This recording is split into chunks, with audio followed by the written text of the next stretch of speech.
would any of these have been conceivable in 2014? So firstly, men competing with women at the Olympics and the Paralympics.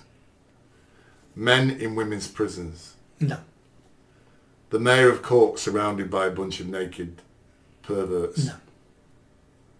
Oh! Maybe that would have been, maybe 2014. Maybe, yeah. Maybe. 7 million a day spent on illegal immigrants. No. 8 billion a year being spent on asylum seekers and immigration. No. People being jailed for shouting, "You're not English anymore." No. People being jailed for a tweet. No. Did we have Twitter in 2014? Yeah. 10 million immigrants being allowed into the country in the last decade. No. I don't know if that number's right, actually. I think it's 10 million over the last 15 years. And the reason I said that is I was watching on the New Culture Forum. There's a professor called Professor Philip Kilsey. Yeah. And he actually said, "Could you imagine men in women's prisons 10 years ago?" And when he said that got me thinking, and I thought, actually, let's get a list of things that are happening now and see if any of those were conceivable 10 years ago. And that they weren't, were they? If somebody had walked in and said, "We're spending 8 billion a year on illegal immigrants," there'd have been chaos. Yeah. Even worse than that, especially on the trans prison thing. It's not that long ago, 6, 7, 8 years ago, where there was LGBT activists, promoters on TV talking about how we need to be trans inclusive. And when they were asked, well, what about if a trans woman gets to a female, and they would say, this is nonsense. This will never happen. It's transphobic to even use that as an excuse. That's transphobic because we're not stupid. We would never send a trans woman into a female prison because this is just pure. Several years later, it's happening. There's women being raped in female jails in the UK. So a lot of this was not seen coming down the tracks.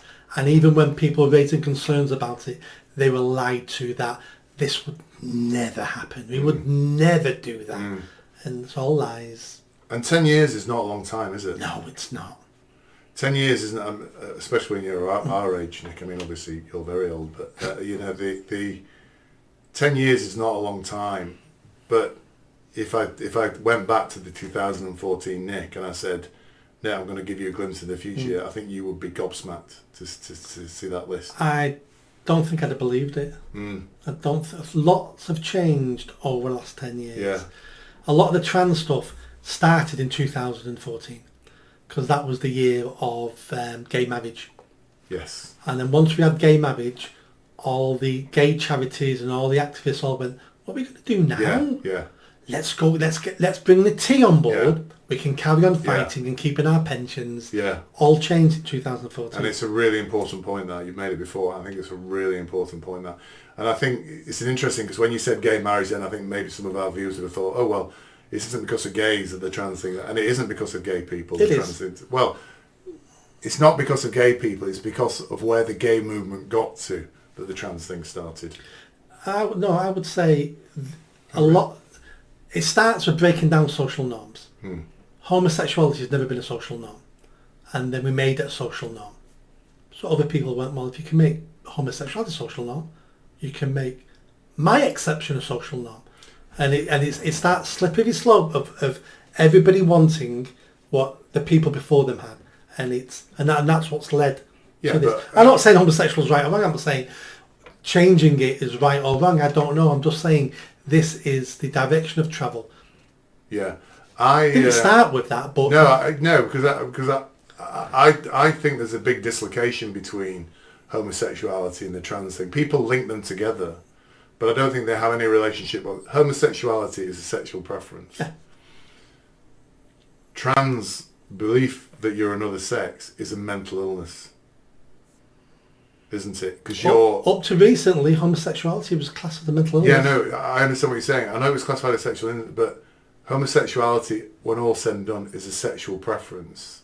Basically, it's a sexual thing, isn't it? They are different. The Yes. point, I'm not saying they're the same. The point I'm trying to make is, once you make exceptions for one group, other groups then say, I want the same exceptions. And then it's a slippery I'm not convinced. I don't think, because homosexuality, the discussion and legalise it, that's been discussed for centuries, hasn't it? And been happening for centuries, hasn't it? The trans thing may have been isolated incidents, but the volume we're seeing now is nothing like the reality of what it should be in my view. No, because the more you normalise mental illness, the more mental illness you'll get. Yeah. The more you normalise homosexuality, the more homosexuality Yes, you'll have. but I'm not sure I agree that homosexuality is a mental illness.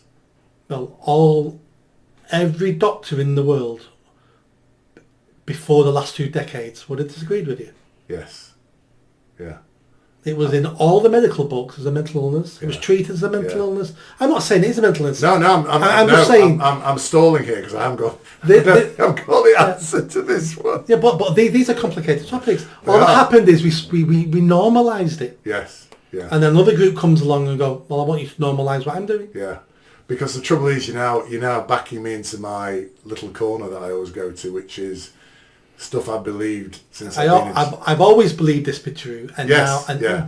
I don't know why I believe it to be true. Yes, because you're backing me now, and I'm not really considered about homosexuality. I've certainly considered about abortion. I've considered about various other things as well. I've changed my views, not necessarily on abortion, but certain things I used to believe because I'd been brainwashed with them since I was a kid, and homosexuality was one of those things. Even as a child in the 70s, 60s, late 60s and 70s, it was something that, our generation was told, oh, it's fine. I mean, it was it was on mainstream TV. We had Are You Being Served? Yeah, John Inman. Yeah. And then in the 80s we had Larry Grayson. Larry Grayson. So these things... Yeah.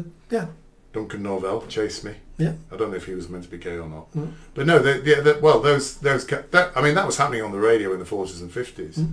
With Kenneth Williams and people like that. That was happening around then, wasn't it? But the general thrust of my background has always been homosexuals have rights, gay people have rights, blah, blah, blah, whatever. I may not necessarily agree with gay marriage, actually, because that's something I have slightly different views on for various reasons, to do with Christianity and stuff.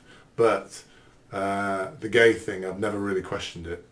And now you've got me backed into my little corner, because I can't come up with a good answer to what you're saying. Yeah, so I need to go away and have a think about that one. Did you enjoy that video? I think you did.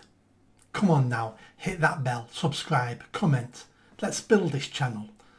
I need more followers, I need more subscribers. Be part of the journey. See you soon.